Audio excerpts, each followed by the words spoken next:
Om Namo Bhagavate Vasudevaya. Om Namo Bhagavate Vasudevaya. Om Namo Bhagavate Vasudevaya. Narayanam Namaskrityam Naram Chaiva Narottamam Devim Saraswatim Vyasam Tato Jyaudirayet Nishtaprayeshu Bhadreshu Nityam Bhagavata Sevaya Bhagavati Uttama Shloke Bhakti Bhavati Nashtaki. Reading from Srimad Bhagavatam, 5th Canto, Chapter 3, verse number 6. Okay, whoever wants to read the verse could please raise your hands. Go ahead, Mataji. Madhumai Krishna Kant. Mataji.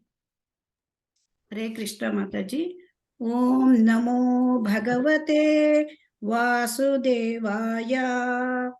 Parijananuraga virachita Shabala Samshabda Salila Sita Kisalaya Tulasika Durvankuraihi Api Sambrutaya Saparyaya Kila Parama Paritushyasi. Thank you, Mataji. Hare Krishna. Thank you, Mataji. Hare Krishna. Chitramohini Mataji. Hare Krishna Mataji. Om Namo Bhagavate Vasudevaya. Parijananuraga virachita shabala samshabda salila sitakisala ya tulasika durva kurai api samruttaya sarpayaya kila parama parutyushyati. Hare Krishna Mataji. Thank you, Mataji. Hare Krishna. Vijay Kumari Mataji.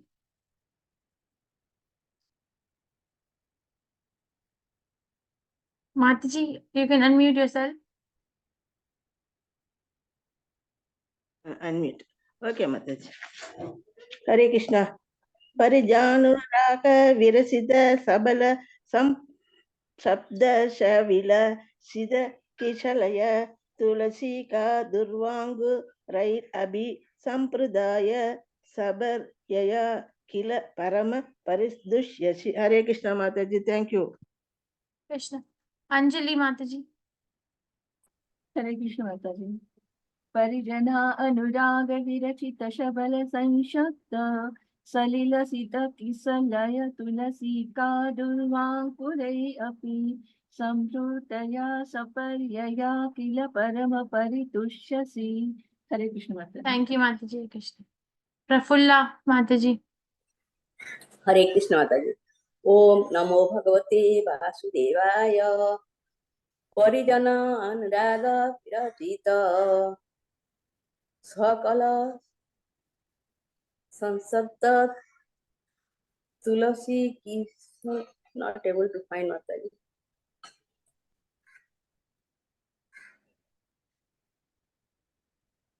Mataji, what's happening? Okay. Galaxy. I don't know who this is. Please go ahead. Hare Krishna. Parijanananuraka virajita shabala samshapta salila sita kiselaya tulasika durvangurai abhi sampradaya samprayaya kila parama paridushyasi. Hare Krishna. Thank you, Mataji. Hare Krishna. Anyone else? Okay. Parijan, by your servants, Anurag, in great ecstasy, Virachit, executed, Shabda, Sabala, with a faltering voice, Samshabda, with prayers, Shalil, water, Sita Kishalaya, twigs bearing new leaves, Tulasika, tulsi leaves, Durva Ankurehe, and with newly grown grass, Api also, Sambhritya, performed, Samparyaya, Krishna, by worship, Kila, indeed, Param, O Supreme Lord, Pratyushyasi, you become satisfied. Translation by His Divine Grace Srila Prabhupada ki jai.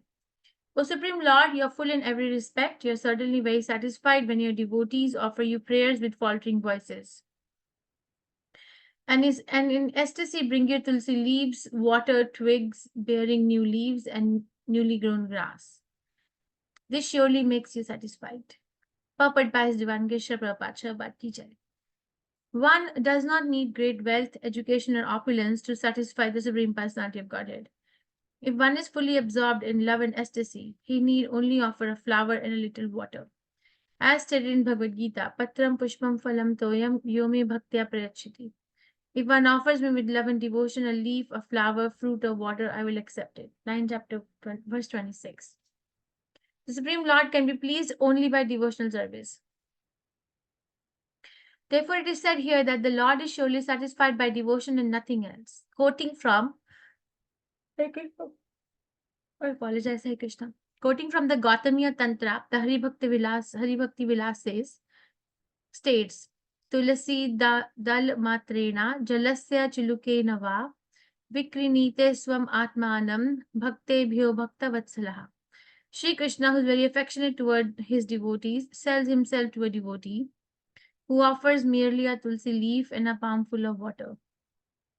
The Supreme Lord is causelessly merciful upon his devotee, so much so that even the poorest of men can offer him a little water and a flower in devotion and thus please him. This is due to his affectionate dealings with his devotees. Om Agyan Timirandasya Gyananjan Chalakaya Chakshurunmritam Yena Tasmai Shri Gurave Namaha. Shri Chaitanya Manavishtam Sthapitam Yena Bhutale Swayam Rupa Gutamahyam Dudati Swapadantikam. He Krishna Karna Sindhu Deenbandhu Jagatpate Gopesha Gopika Kantha Radha Kantha Namasite Saptakanchan Gaurangi Radhe Vrindavaneshwari Vishbhanuste Devi Pranamami Haripriya. Jai Shri Krishna Chaitanya Prabhu Nityananda Shri Advait Gadadhar Shivasadi Gaur Bhaktavinda. Hare Krishna Krishna Krishna Hare Hare Hare Ram Ram Ram Hare Hare. Namam Vishnu Padaya Krishna Prishtaya Bhutale Srimati Bhaktivedanta Swami Iti Namine. Namaste Saraswati Deve Gaurvani Pracharine Nevishesha Shunyavadi Paschatya Deshatayane. O Supreme Lord, you are full in every respect. You are certainly very satisfied when your devotees offer you prayers with faltering voices and in ecstasy bring you tulsi leaves, water, twigs bearing new leaves, and newly grown grass. This surely makes you satisfied. We are reading from 5th canto, Srimad Bhagavatam, the creative impetus, chapter number 3. What is the name of the chapter again? Vrishabhadeva appearance of Lord Rishabhadeva womb of in the Meru womb Devi, the wife of Navi. wife of King Navi. The appearance of Rishabdev in the womb of Meru Devi, the wife of King Nabi. Thank you very much. So we are reading that King Nabi is doing sacrifices with his wife, Meru Devi. And why is he doing a sacrifice? He's doing sacrifice to Vishnu, but why is he doing it? What is the motive behind it? He wanted to have a son. He wanted to have what? Get a son like He wanted to have Lord a son. Vishnu. He wants to have a son, yeah. And then what happens? Krishna appears. How does Krishna appear? In what form? 400 form. 400 form. Yes. So what form of Krishna is difficult to obtain? Krishna explains in Bhagavad Gita. 200 form, Mataji. 200 form. 200 form. Yes. Syama Sundara form. It's very difficult to behold, right? He says that in 11th chapter, 12th chapter. So he appears in 400 form and he is very beautiful. And how does King Nabi and the other priests who are conducting the sacrifice feel when they see Krishna? How do they feel? They feel like? They got Very poor. Very poor. poor people Very got poor. riches Very poor. suddenly. Suddenly attained great riches. Yeah, poor people who got riches, who obtained riches suddenly. And then the priests start offering prayers to the Supreme Personality of Godhead. And then they choose the choicest words to offer prayers to Krishna. And then what did we discuss yesterday? That Krishna is transcendental because Krishna is, or Vishnu is above the Material modes of Three nature. three modes of material Three modes. nature. What else was in the prayer? That Vishnu Krishna is is Surya. Turiya, yeah, okay. Okay, what else? That we cannot understand you. They're committing to it, right? Understand the transcendental nature of your name and fame. And because we are in the material modes of nature and we are attracted by the material nature qualities, we can only understand material names and fame and we cannot And understand. then how do we pray to Krishna then? Therefore, we can only pray to Krishna as taught to us by the Guru, Acharya. acharyas. Okay. Don't forget in one day. Okay. Thank you. So here, Krishna, the priests are singing that Krishna, you are full in every respect. You know, it's not that you appeared in the sacrifice because we provided you something. It's not okay. The king is doing this sacrifice, so there's a big paraphernalia. It's not like, you know, and then Krishna was deficient in something, or Vishnu is deficient in something, and it's available over there. Let's go and get it. No, he's full in everything. Okay, he's full in every respect. But even the full Krishna actually becomes satisfied when his devotees offer him prayers with faltering voices, and ecstasy bring these simple offerings of tulsi leaf, water, twigs bearing new leaves, newly grown grass. This surely makes you satisfied. What is that verse by Kunti? Namo akinchana vittaya.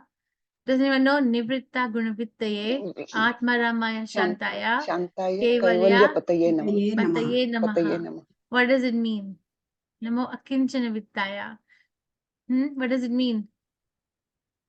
Nivritta The- the gunavittaye. Lord of the people who are bereft of material appearances. Very nice. So yeah, so Krishna is Namo akinchana vittaya.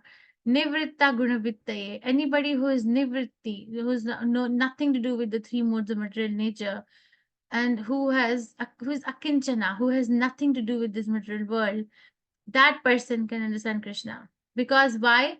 Because Atma Ramaya Shantaya. Krishna is already Atma Ram. Krishna is fully satisfied. You know, he's like full in every respect in his own very self. But that full Supreme Personality of Godhead can be understood by somebody who is not hankering something in the material plane. Okay, I can only theoretically explain. I'm not an exalted devotee, but that's what it means. Atma Ramaya Shantaya. Kevalya Pataye Namaha. Only that devotee. Kevalya. Only that devotee who has nothing to do. Akinchana Vittaya. Nivritta. Guna Vittaye. So here basically the priests are like committing that their devotion is not very full. Okay, their offerings are not very complete. But they take inspiration from other devotees who are offering Krishna prayers with faltering voices, and in ecstasy bringing these offerings to Krishna, just so Krishna can enjoy those offerings. They will say in coming verses that we are miser because we are praying for a son for Nabi. You see, it's not like a pure devotional service where we actually pray nothing other than Krishna's satisfaction. So they're going to say that here they're saying that we're not very complete in our offering to you, Supreme Personality of Godhead. Yes, you are full in yourself, but actually you become satisfied with these things, but we are not very full. We are not doing this to you. That makes you satisfied. Not the paraphernalia or arrangements or the externals so much. Okay, the material modes of nature have a glaring effect or a blinkering effect, both glaring effect and a blinkering effect. Glaring effect because it attracts the conditioned soul that, oh, this world is so beautiful.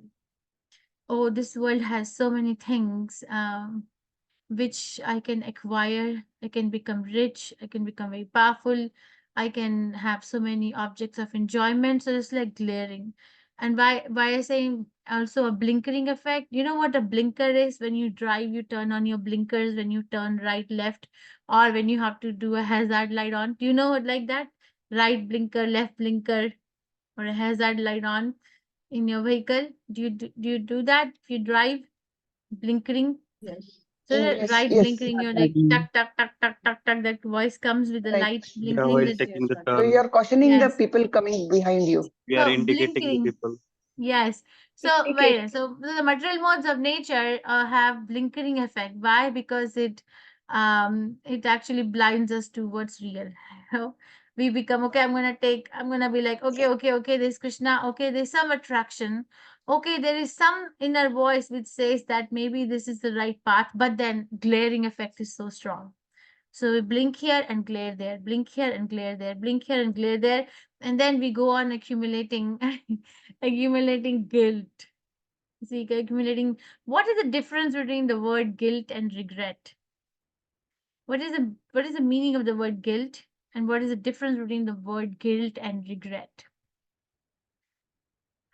And that guilt is toxic guilt, because if a devotee is not able to practice Krishna consciousness and feeling light and feeling empowered and enthusiastic in chanting Hare Krishna every day, then the guilt seeps in. So what is the guilt and what is the regret? Do you know?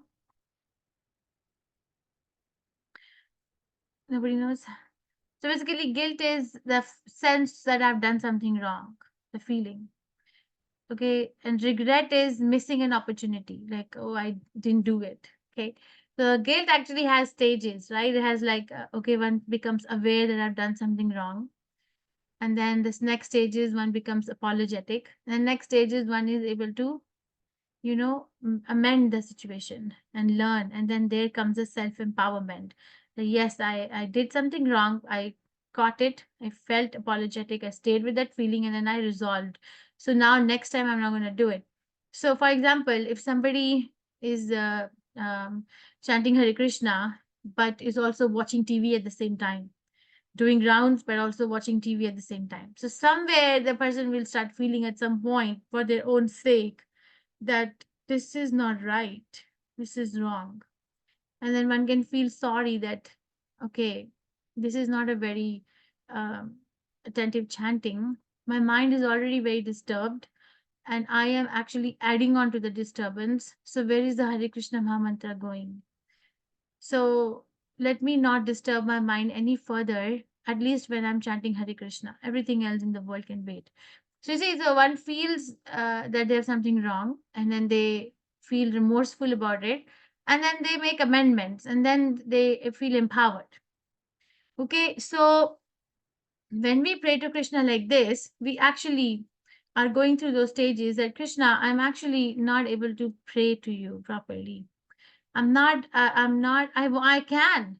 It's not that I cannot, but I'm not able to, and I'm not willing to. Right? Do it. So, can I do it? Can I do it? Yes. The next time, you make arrangements to do it and then feel empowered and then keep moving, keep moving. Otherwise, if we don't take care of it, then we get stuck. And then we get stuck, then the healthy guilt becomes a toxic guilt. And then we feel very heavy. And then actually, it can weigh us down psychologically, physiologically, physically, and spiritually, everywhere. And then the practice of the other devotees who are advancing very quickly may feel like a threat to one's existence. All these things happen all the time, and then one tends to leave the association for this reason or the other reason, but the real reason is this: I'm not able to handle it. Okay, so beware, and then that I don't have to, I can be very genuine with the Supreme Personality of Godhead, and I can also see where I can consciously work on improving my bhakti. Krishna likes it. Krishna likes it when we try to improve our services, our attachment to his service. He likes it. How do I say he likes it? Because then, when we try to make some changes in that directions, the missing pieces are provided to us. Do you have that experience in your life? You say, okay, I'm going to make changes in my Krishna consciousness. I'm going to become serious in this context. I will not do this activity anymore because this is not pleasing to Supreme Personality of Godhead. This is detrimental to my Krishna conscious health. And then, do you think that, okay, Krishna provides you, all the missing pieces, the inner strength, the outer support, and then you're able to do it? Do you have that experience in your life? Yes, You have it? Mataji. Yes. Yes, Mataji.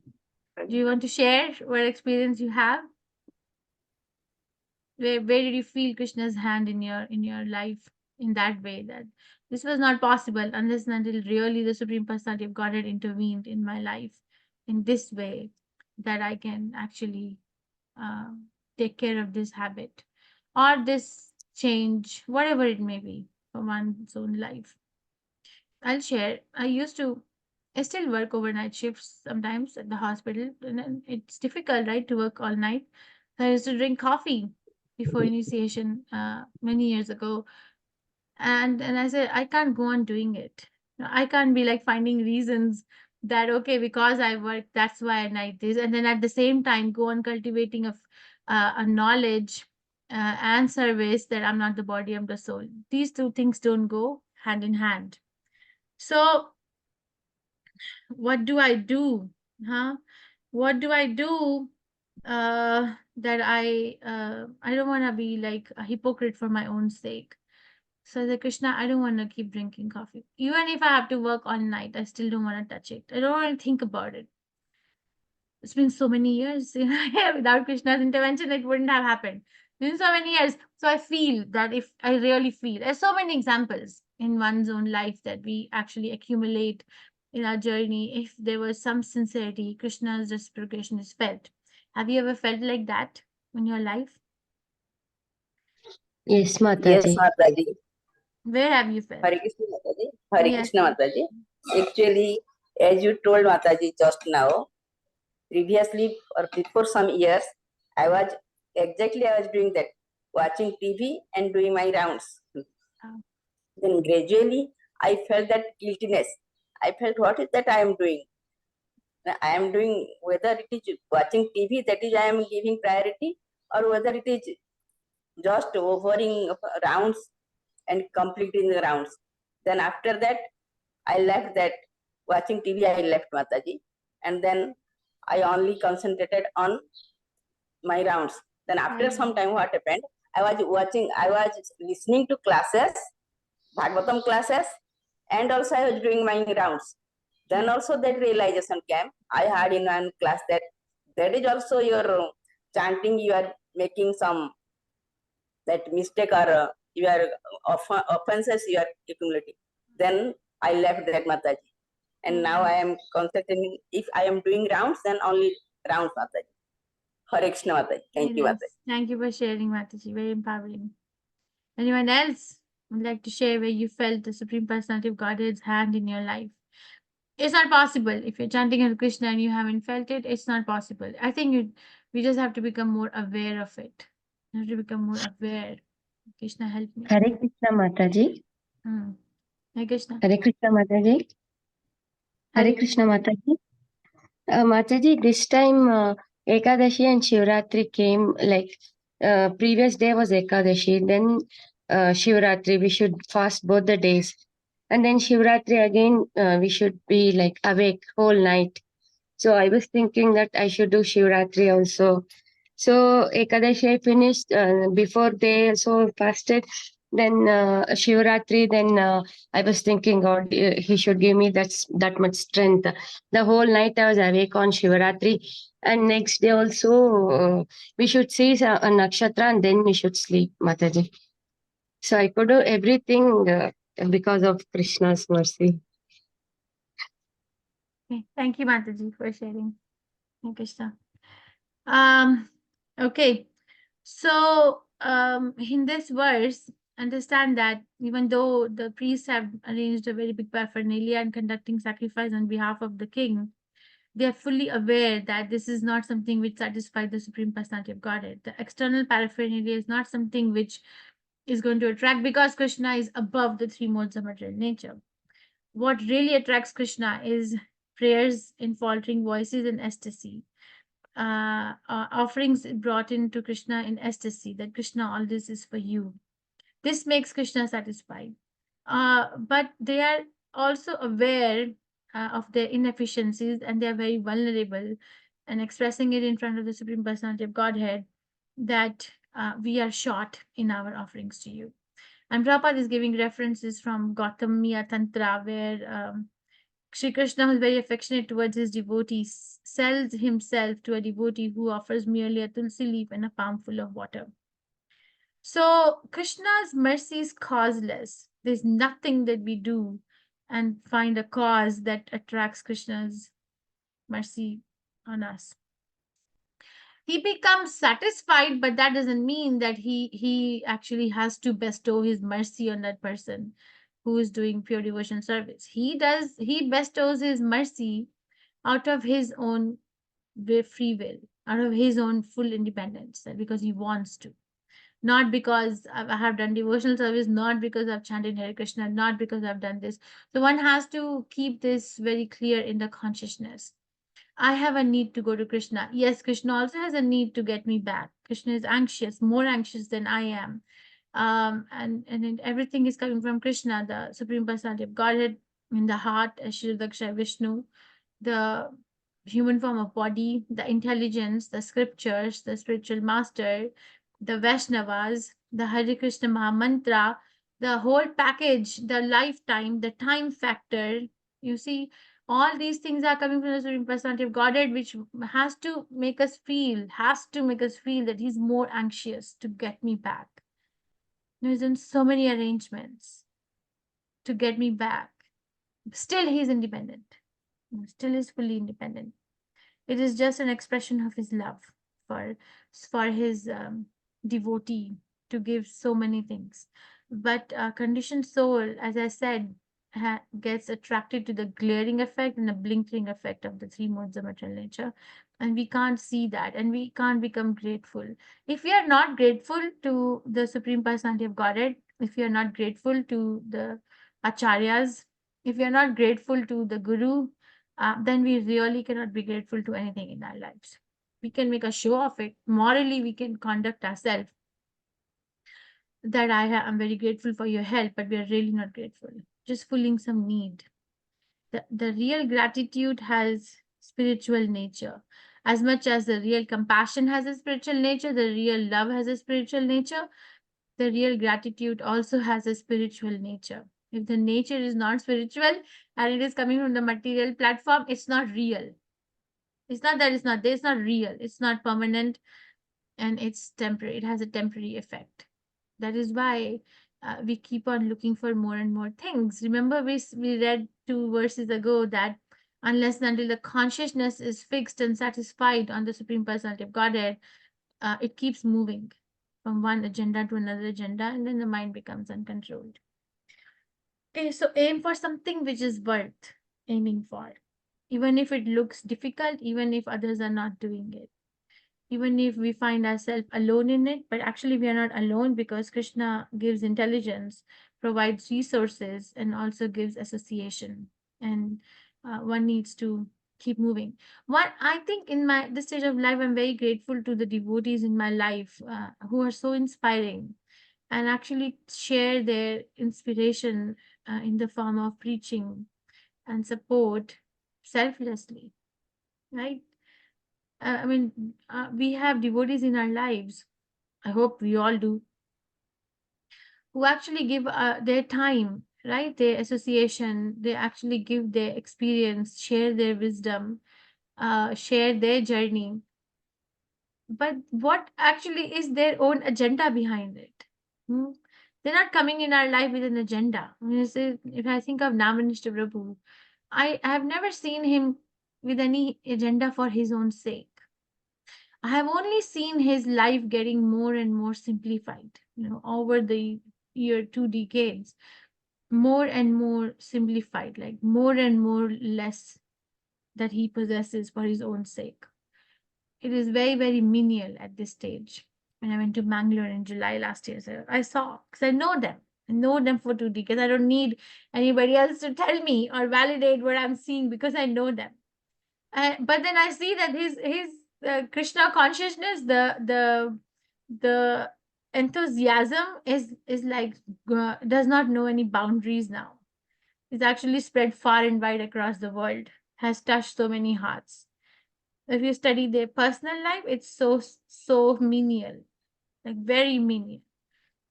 And the consciousness that they carry to serve Prabhupada, to serve the spiritual master, to serve Krishna, has like crossed every boundary possible, at least on this planet Earth for now. Whatever we can do. So why do they come in our life and they selflessly preach? You know, they're not asking for a farthing that you, or they're not asking for a background check, or they're not asking, are they asking, is Namanishwar Prabhu putting an agenda that before you join Bhagavatam class, go through this machine to get tested whether you're qualified to attend or not? Huh? Do you do that? No, Mataji. No, No. Mataji. You don't do that. I'm hearing so much. So it's amazing, and I'm very grateful. And that gratitude has spiritual nature because there's no agenda attached to it. And that spiritual gratitude can build our life and make our life more and more worthy in terms of our experience of Krishna consciousness in each other's lives. We contribute to each other's lives by bringing Krishna in the center. You know, there's no need to be alone in this world. There's no need. Why I say that? Because I told you the other day, when I look at my altar, I had this realization: Krishna is never alone. If anything, he has a peacock feather. Nothing, then he has that. Or he has this jewelry. He's never alone. Like spiritual world, everything is alive. So why do I have to be alone? I can live with devotees, right? I can, make myself available to other devotees for their service, and I can let other devotees enter my life. I don't need to be alone at all. You know, Jayapataka Maharaj, people think when one becomes sannyasi, they become lonely. Who will take care of them? Or who will look after them? Family will be gone. But one time we were studying the life of Jayapataka Maharaj in Gita Nagari, and one of his disciples, she said that look at Maharaj, like he is a sannyasi, but the whole world is his family. So that's what happens when we contribute or bring Krishna in somebody's life. Krishna reciprocates in a manner that we cannot even hold, So ignite that sincerity, okay, and figure out where there is a blinkering effect and a glaring effect of three modes of material nature in our own life.